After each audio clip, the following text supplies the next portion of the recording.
এখন আমরা পড়ব ফিউচার টেন্স এর ফিউচার পারফেক্ট কন্টিনিউয়াস টেন্স।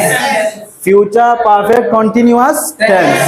আগে আমি বলি যে ফিউচার পারফেক্ট কন্টিনিউয়াস টেন্স কাকে বলে।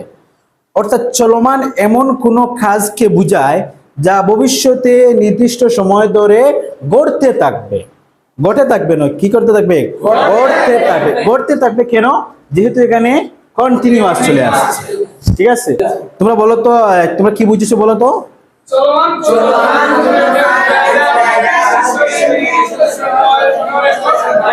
গড়তে থাকবে। কি করতে থাকবে? গড়তে থাকবে। আমি যদি এখানে স্ট্রাকচার লিখি তাহলে তোমরা দেখো,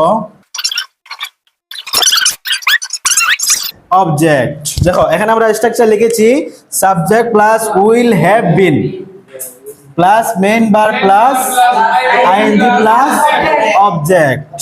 তাহলে তোমাদেরকে এখন এই